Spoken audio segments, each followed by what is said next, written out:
Good evening, ladies and gentlemen. This is John Young with the Disc Jockey News. We are continuing our week-long series on looking back at the Mobile Beat DJ Conference in Las Vegas. And tonight, my special guest is Ron Ruth. Good evening, Ron. Good evening, John. How are you? I am well, and yourself? Awesome. So happy to be here to talk about Mobile Beat. We are happy. We're just always happy. And today, we just have a topic. that makes it even better, doesn't it? So what we want to talk about tonight, Ron, is some of the memories. You know, we've been to the Las Vegas Mobile Beat many times, and even probably around the country. But we want to think back to those early moments or the early shows. When did you go to Mobile Beat for the first time? I almost feel like we need one of those flashback things. My first show, I want to say it was 1996. I think I was at the first show. Because it was at the Crowne Plaza Hotel, which I don't even remember exactly where the Crowne Plaza was as far as on the Strip. I remember staying at I think it was the Hard Rock Hotel, and we could walk. But what I really remember about that show is the fact that it was packed. It was the hotel really wasn't big enough for all the people that were there. The meeting rooms, for the seminars and such were just small meeting rooms, and there was DJs just packed in there. And of course, with everybody packed in the room, it was extremely hot.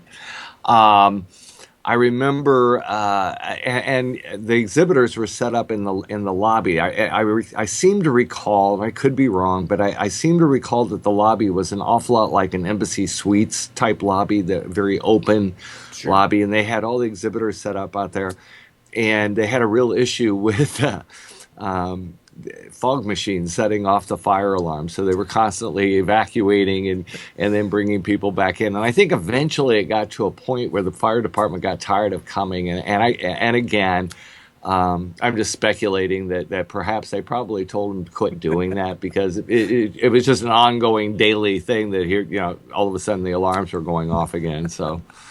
But as far as, to be honest with you, 96, that would have been almost 20 years ago. I don't remember specifically who presented. I don't know that there really, because it was the first show. And one of my favorite things, have you ever sat and talked to Mike Buonaccorso about some of his earlier shows and the presenters and how a lot of times the topics were decided in the hallway. So there was really, I don't remember anything stand out about it other than it was a fact. It was just my ability to be able to go to Vegas and party for about 4 days, I think. And that might be the answer to the question. The next question I wanted was, what was the going into it? I mean, you hadn't experienced anything like this in the DJ industry before. Do you remember any of the feelings, the things the expectations or anticipation of the event? What were you thinking? For that, I'm going to be really honest, John. For the first couple of years, my only expectation was to go to Vegas and party. I mean, and I wasn't alone. I mean, I don't think, that was kind of the running. I'm not going to say for everyone, but I'm going to say for a large number, because I was out with a large number of those DJs. But there was also in those days, one of the things that I definitely remember was there was not the sense of camaraderie or fellowship, if you will, that there is today. There was more of a standoffishness.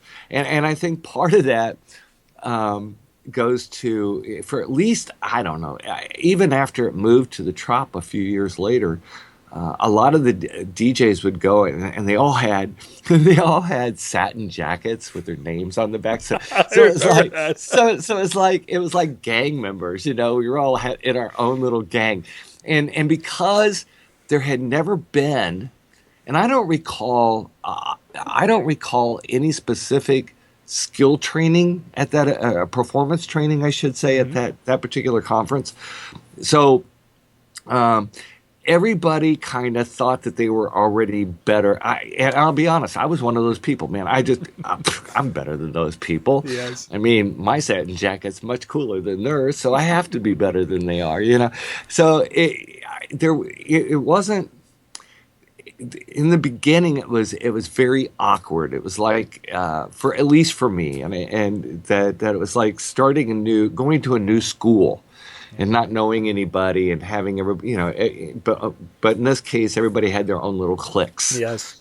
And I remember it being that way for at least a couple of years. So yeah, until it moved to the Tropicana, and then things got much better after it moved to the Trop. Of course, they had more room too, and the topics became.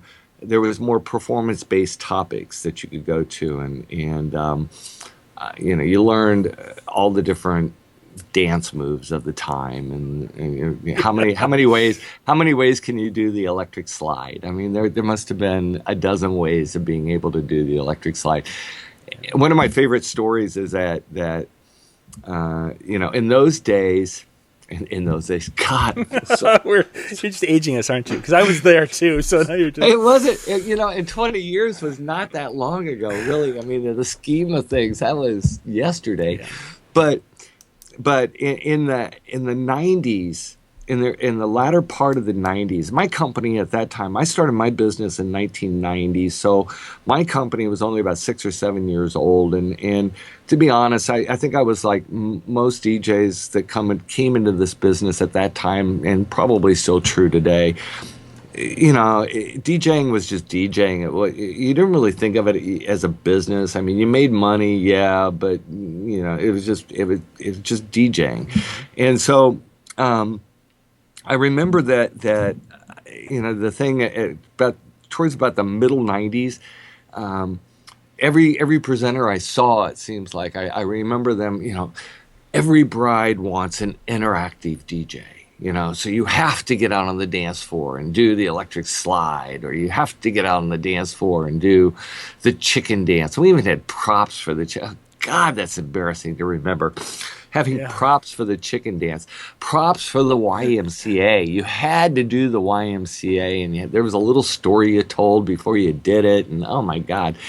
But and really, in those first couple of years, it was pretty easy to convince a bride that yes, you want this. And then that's why nobody wants the YMCA, the chicken dance anymore. I was the cause of that, along with 800 other DJs that took that message home with them and said, yes, brides want this. So it took me 6 weeks just to learn how to do the electric slide. I didn't know how to count to 3. It was really hard. So. What's that next number? Yeah. Seriously, I had to practice the electric slide in my office by myself. Because and everybody had demo tapes too, and there was another conference, I think, like in the earlier 90s before Mike's. There was one in Chicago, and I don't remember who sponsored it, but I do remember that Mike Walter's old company. What was the name of? But they all had mullets and long hair, and they were really cool, and they sold all these really cool Stars DJs. Yeah. Yes. Oh, there's a name from the past. I remember that. I have the entire VHS collection of the how-to dance steps from that conference. But that has nothing to do with Mobile Beat. But I just wanted to embarrass Mike a little bit while I had the opportunity. So I wish I had a picture of him with the mullet. With the mullet. Oh, that would have been awesome. Yeah. You mentioned now in the first couple of years, of course, we were there more for that party feel. What was the transition? What made that transition for you to go from going to Vegas to party to becoming more serious about the business? Like it was for so many people, it was Mark Ferrell. I mean, that's just one guy. Hard to believe one guy could transform so many people at one place. Somebody told me that he had, this was, I think, I want to say it was 2000. Somebody else says it's 1999. I happen to have Mike Buonaccorso's book right here called A Different Spin, and if you don't have it, you should get it because it's an awesome book. But he talks about, he says it was 2000 was the watershed moment, and that's when Mark Ferrell spoke at that conference on the Getting What You're Worth. And I remember sitting in that presentation. Somebody said he actually did two presentations. I only remember one. And I think it was after listening to him do that presentation and seeing a DJ actually looking, speaking, presenting in a professional manner, that it just all of a sudden this light kind of came on that went, wow, this is actually a profession. It's not just DJing, Yeah. you know? And I don't know that I don't think I was alone. I know that there's still a lot of DJs who still that really follow Mark very closely. But I think that was a turning point for a lot of people because it you know, I don't remember exactly what I was charging in those days. I want to say maybe it was $600 for 4 hours or something like that. And he was talking about doing $1,200. And it took me, it's real easy to say you need to take your rates from 600 to, you need to be charging a minimum of $1,200. But it took me at least 3 years, maybe a little longer, to figure out how to make that happen. Yeah. And it maybe even took me a year after I spoke to him, or not spoke to him, after I heard him speak, to even appreciate that maybe I could even get the $1,200, because that was a lofty sum in those days. And I at that time I had employees, and they were there with me at that conference. And I remember on the plane flight back, they were just, we got to raise rates, got to raise rates, got to raise. You know, it's like, well, it's not that easy. You know, and it did. It took me 3 or 4 years to finally figure out how to present my services in a way that I could get that $1,200. So, yeah, and I think that Mark's presentation, as you kind of alluded to earlier, it was kind of a changing moment, a dynamic change. Oh yeah, the first time I saw Mark, which I think would have been, I didn't see him in 2000. I think it was 2001 when he spoke. And here you have 1,000 DJs in the room who are, to a point, hanging on every word.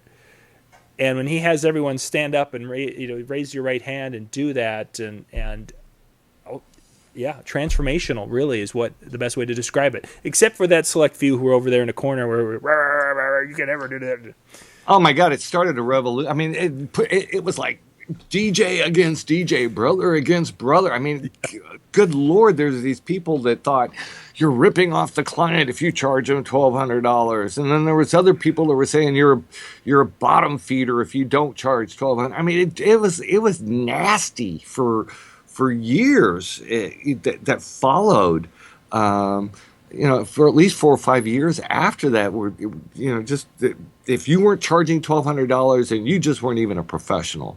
And if you were charging $1,200, well, then you were ripping off your clients, and you're just taking advantage of people, and which I never really understood. If people were willing to pay the $1,200, how's that ripping them off? I don't. It's not like we were holding guns to their head saying you will pay me, because to be honest, it took I had a lot of people say, no, that's way too much money. I had some people that, again, it took me time, but even after I learned how to present my services in a way where I could get the money, there were still other people that, it was out of their reach. Yeah. But again, it wasn't a matter of holding a gun to their. I didn't like, and I'll be honest. I keep saying I'll be honest. I fell into that trap of that battle of you're a bottom feeder and all that stuff. But I learned over time that really doesn't help accomplish anything. People are not going to respond to that and go, well, you called me a bottom feeder. I'm going to raise my rates. So after a while, it just became, it became noise. And so I just I would rather just, if somebody wants to come and say, how do I raise my rates? I'd like to help them out, but I'm not going to. Everybody's business is their own business. Do what makes you happy. So, and it took me a long time to figure that out. So, well, not a long time, but it took some time. And this is also part of the history lesson tonight, ladies and gentlemen who are watching. If you're younger, the discussions Ron was just talking about were all happening on this thing called a chat board. Oh my God, yes. It wasn't. Yes. It didn't happen on Facebook. It didn't happen via Twitter. It didn't. It was a chat board, and I remember those and poorly moderated chat boards. Oh, they were nasty at times. Oh my gosh! I mean, if you went back and read if you were able to even find, I wonder if they got to be archived somewhere. Oh, I'm sure somewhere. But I mean, some of these people, it was, and again, it was very poorly moderated. And I'm guessing even the moderators were jumping in on one side or the other just to kind of fuel that. And it was like it was worse than Facebook because it became a soap opera. It was like WWE wrestling because because there's this storyline you had to keep following it. Oh, what did he say this time? You know, how did he respond to that? And I've got a couple of friends, and I'll leave them unnamed, that were really good at sparking those fires at times. It was fun to watch. So it was fabulous, and it seemed that as we got closer to the next convention, that all of a sudden the chat and the banter would just start to escalate. Oh yeah. And then there was that part of us, it's like, couldn't keep our eyes off the exit. We had to check. And we're going to the next show, and it's like, ooh, what's going to happen in the hallways? Yeah. and speaking of hallways, I mean, that's something that I don't remember before the Tropicana or even before Mark Ferrell. I mean, I think it wasn't until Mark Ferrell that, at least in my memory, and maybe a lot of it was me. Maybe I was just too standoffish at the time. But I think it wasn't until after the Mark Ferrell presentation that there was a better relationship. And here's what was really funny, and here's where I know I was not alone in the very beginning of the way I was behaving when I went, because I went for the party. Yep. But I remember. I wish I could remember who did the presentation, but I remember being called out, not personally, but all the DJs of the conference being called out, or a great many of them, for not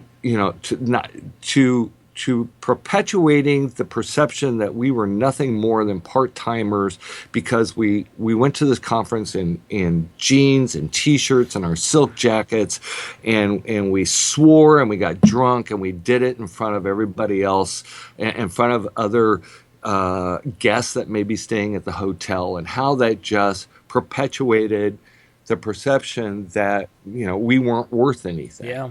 And I don't remember exactly when I met Marcello, but I remember seeing Marcello showing up at these conferences in a suit. And I mean, the man is, I want to look like Marcello someday. I aspire to look like Marcello in the very near future. But he dressed to the nines. Yes. And then a couple more DJs the following year did it, and a couple more, and it finally got to a point where, and the message to me was, I even wrote an article about this for Disc Jockey News on page 6, a couple years ago, about being called out for wearing a suit to the conference because it made me look like I was trying to be an elitist. No, the reason I wear suits to a conference is because I want to perpetuate the perception that we are professional at what we do. You would never see attorneys showing up at an attorney conference in jeans and t-shirts and shorts and silk jackets and getting drunk and stupid in front of hotel guests. You just wouldn't see that. Yeah. And so why should our industry portray ourselves like that? So I'll jump down off my soapbox now. So, but it's all part of the story. I do hope to look like Marcello someday. So yeah, I think a lot of people would, but as you say, that man dresses to the nines. I don't think he can take a bad picture. Oh God, no. He's like what's the character in How I Met Your Mother? Barney. Yeah. Mark. They try to trick him into taking a bad picture. Marcello is that person, and he is. Always looks fabulous. Yeah. One more, and we'll wrap things up here, Ron. What? Oh, I'm having too much fun. I know you're doing. We're doing a wonderful job, but we wanted to try to keep it. We don't want to take up too much of your time and waste a lot of the viewers from hearing us reminisce about boring old things that us old guys like. Oh yeah, that boring. You and I were there, so these are all. This is talking about family for us. Yeah, it is. I remember, just real quickly, I think it was after the Tropicana, and I think it was a lot after Mark spoke, that the saying of you learn more in the hallways than you do in the seminars kind of started to take effect.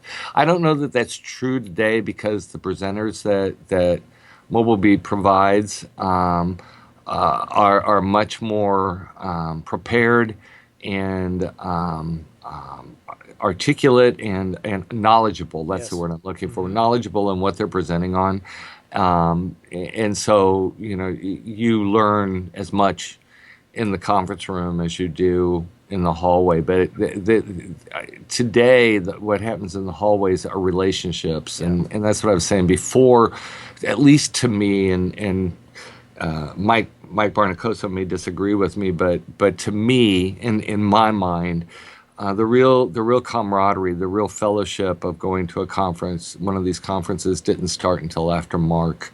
I seemed to, to me, it became a lot easier for people to talk to each other rather than kind of dividing up in our little cliques like we had been up to that point. So I think you're right. I definitely have that same feeling, and it might have been just because Mark up there as this handsome, well-dressed, well-spoken man basically made the rest of us look like we were all and I mean tick tick tick tick tick. He went down the list of this is why you need to, this is what it's costing you, this is what brides are spending. All things that none of it. Well, okay, and a good number of us, I can say confidently, had never really thought about before. I mean, we were pretty much content making our $600 and being multi-ops with, 15 DJs and taking our chances that everything was going to be good. So, and I think, and I know this is,